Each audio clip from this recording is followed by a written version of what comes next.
Hoosiers, 1986, starring Gene Hackman.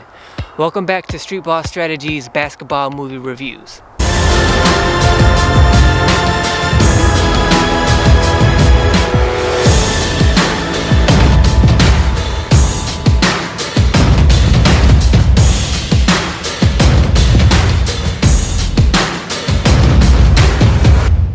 So not only is Hoosiers the story of a small-town basketball team who is decent at best and undisciplined in shoot first and marginal when it comes to winning, when a coach comes in to turn the program around, who, because he plays such fundamental, unentertaining, slow-paced basketball, the players rebel against him, their parents rebel against him, the community rebels against him, but in the end they have to relent because his coaching style results in the team becoming successful.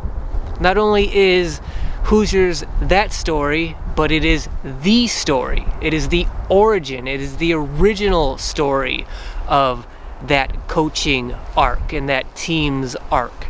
It's the first big Hollywood movie to have that story be told within it. That's one of the reasons that Hoosiers is so revered by so many people and has been so for so long, because it's the first big Hollywood movie to tell that story. I feel like this is going to be kind of a difficult review to do because of that reference for that movie, and because of the fact that if you were a certain age when this movie came out, if you were in your teens or 20s or even pre-teens, to some of those people this movie is iconic. It is the best basketball movie ever made because it came out at the right time in their lives. Because of the reverence for this movie, I feel like it's going to be a difficult review to do, because ultimately I feel this movie is broken. It is a broken basketball movie. So first of all, let's talk about the good parts of this movie, okay? Number one, of course, is the fact that it's the standard setting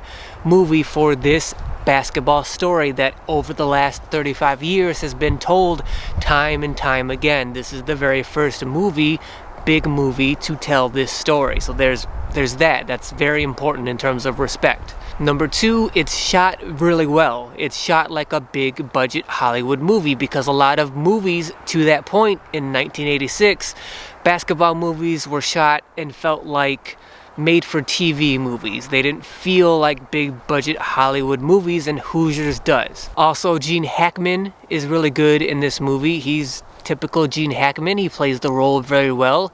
His supporting actors in the movie do a really good job, except for Dennis Hopper, who plays a alcoholic assistant coach. With that role, he's kind of over the top, and it feels like a little much for that character. Also, his storyline isn't really ever resolved, and it doesn't ever feel like it ever concludes. So there's that problem. And then there's a love story that takes place that doesn't really get formed completely. It doesn't really make sense as to why this woman would really fall for Coach Norman Dale, Gene Hackman, because, at the beginning of the movie she doesn't like him, and then she finds out something bad about him, and then instead of that pushing her away from him, for whatever reason now she's into him, and that it's not really fully formed, and it doesn't really make sense. And then we come to the basketball in the basketball movie of Hoosiers. You have to keep in mind that the movie came out in 1986, but the movie is portraying a high school basketball team in small town Indiana in 1951. So in 1986, you're looking at a 35-year-old basketball style. What's the problem with that? Think about it in this context. What's going on in the basketball world in 1986? Well, you have Magic Johnson and Larry Bird having their fabled legendary rivalry in the NBA Finals year after year. Because of that rivalry, for the first time in American sports, basketball is blowing up as a mainstream popular American sport because of the rivalry between Larry and Magic. Especially because of the playing style of the Showtime Lakers that Magic Johnson is playing in the NBA year after year. So I don't understand how in 1986, when this movie came out and it was the height of the Showtime Lakers, why watching 1950 style basketball would be considered entertaining at the time. And then take into account that I'm watching this movie and reviewing it in 2021. So I'm watching 70-year-old basketball style taking place in this movie. But let's get to the crutch of why I feel like this is a broken movie, especially from the basketball standpoint, which is Norman Dale comes in as the coach. And there's this team who is undisciplined and used to playing a certain kind of defense. They play zone defense because they're a smaller team, and they shoot the ball first. They're a shoot first kind of team. Norman Dale comes in and he breaks them down, and they start to learn the game over kind of from the beginning. They start to play fundamental, disciplined basketball, and everybody hates it. But one of the founding principles that Norman Dale uses in his offense is that before you take a shot, you have to pass the ball 4 times, because that allows you to set up your offense and get into an offensive rhythm before you shoot. I'm completely fine with that. It completely makes sense. I'm down for that completely. So the idea that you have to pass 4 times before you shoot the ball is a big deal in the beginning of this movie. As the team starts to become successful and starts winning games, what happens in terms of how that's presented to us as an audience is you start to see a montage of these games. You start to see a montage of the team shooting baskets, and it's usually a close-up shot of the player. So it's like from their head to their torso, you see that player, you see them shooting the shot, you see them making the basket, and you see those highlights over and over again. Occasionally you get the wider shots where you get to actually see what's taking place on the floor and what actually leads to those shots taking place, but those wide shots are few and far between. The good thing is that when you do get to see those wide shots, when you do get to see what leads to those shots, it is satisfying. It's good basketball. But those shots are few and far in between, and it really leaves you wanting more of that wide angle shot so you understand more of the action, but instead you get montage after montage of shot after shot. The problem with that is, because you're seeing those montages, what you're not seeing is the 4 passes taking place. So the movie is counterintuitive in that the whole point of the movie, the whole point of the coaching in the movie is that you're supposed to be one fundamental, cohesive team. 5 players, 1 unit, 1 team. That you start your offense by passing the ball 4 times, but once the team starts to become successful, all you see is highlights of them shooting the ball. No passing. You don't see the passing anymore. That's a problem. But where this movie really put the nail in the coffin for me as being a broken basketball movie is the final game of the movie. And this is going to be spoilers, even though the movie's 35 years old, but in the championship, state championship game, last play, last shot of the movie, right? Norman Dale's team has the ball, 6 seconds left. They call timeout. They come into the huddle, and you have to keep in mind that it's been 2 hours and, months of basketball practices and games where both the coach and the players have been earning each other's trust and respect and coming together as a team that are fundamentally sound who pass the ball 4 times before they shoot. All right, listen up. Here's what we're going to do. Jimmy, they're going to be expecting you to take the last shot. We're going to use you as a decoy. Buddy, you get the ball, give it to Merle on the picket fence. He's going to take the last shot. All right, let's go. Makes perfect sense. I'm completely down for that. What happens next, when the coach draws up this play, the players just stare at him. And they're pretty much ignoring him, right? So Coach Dale's like, what's the matter with you guys? And the players just continue to look at him and stare at him, right? He's like, "Oh, what's happening?" What's the matter with you?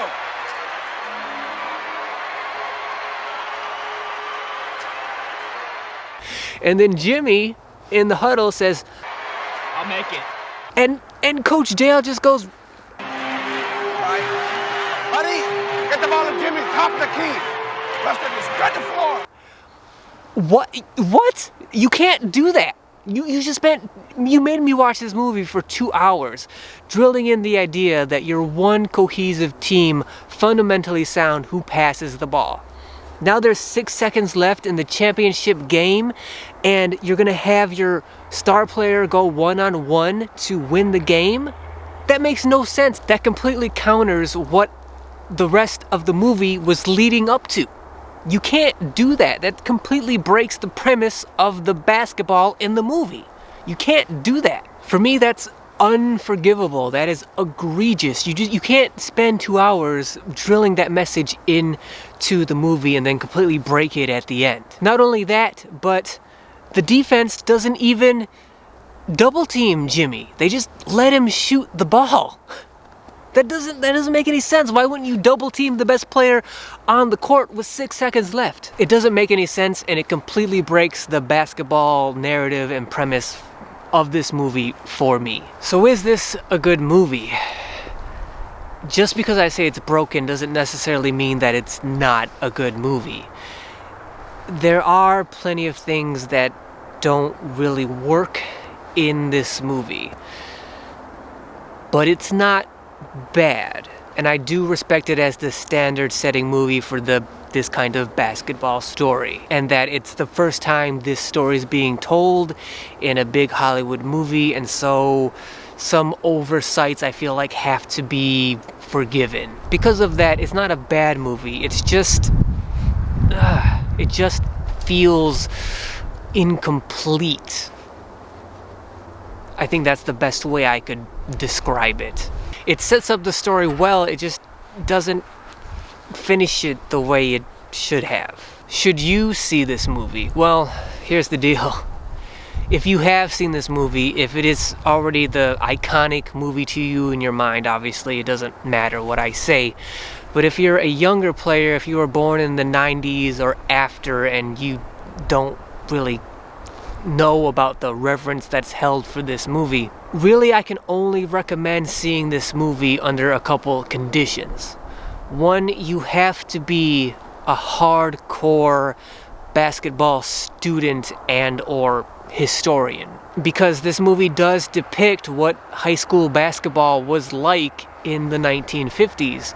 So if you're a hardcore basketball student and historian, you should see this movie just to at least get an idea of what basketball was like back in the 1950s. Also from the standpoint of movie goers, movie lovers, movie enthusiasts, especially basketball movie lovers, because Hoosiers is the first and thus standard-setting movie of this basketball coaching story, from that perspective, you should see this movie to see it, to experience, to understand where this kind of basketball coaching story originated from in the biggest movie at that time. For everybody else though, if you're just a casual movie fan, if you're just a casual basketball fan, you don't need to see this movie. There's no reason for you to see this movie, and it's probably better that you don't.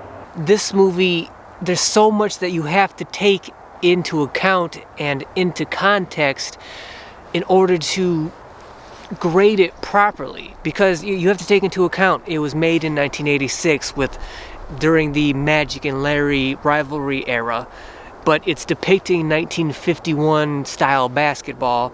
You have to take into account that to some people it's an iconic basketball movie, and you have to take into account that it was also the standard setting movie for this kind of basketball coaching story that's been told time and time again over the last 35 years. So you have to take all of that into context, and then you have to keep in mind the love story doesn't make sense, the assistant alcoholic coaching story doesn't really resolve itself.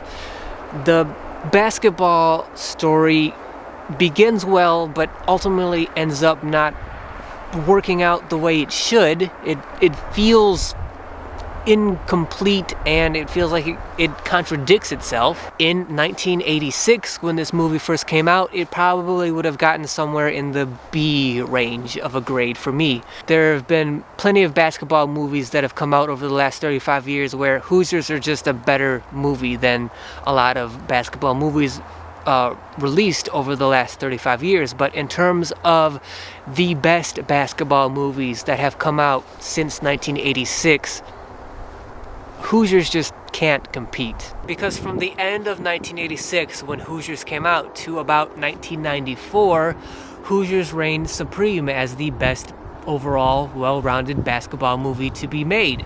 It was kind of the Citizen Kane or the Godfather of basketball movies. But then in 1994, what happened was, it seemed like once Michael Jordan started winning his championships, basketball movies just started being made and coming out over and over again. And in 94, you had the basketball documentary Hoop Dreams, which is maybe one of the best basketball documentaries ever made. And then you had Blue Chips in 1994 with Shaquille O'Neal. And then for me, you had Above the Rim come out in 1994, which is my favorite basketball movie ever. And from then on, basketball movies just kept coming out, and they just kept getting better and better. And as that happened, Hoosiers just fell down the list as far as best basketball movies out from that time. Again, that's not to put Hoosiers down. It's not to say anything bad about it, even though it is kind of a broken movie. It's just that that's the evolution of basketball movies. It's the evolution of anything. You know, as better products come out, the original ones kind of fall off and lose their value, and that's just what seems to happen when it comes to Hoosiers. Because of that, I give Hoosiers a C.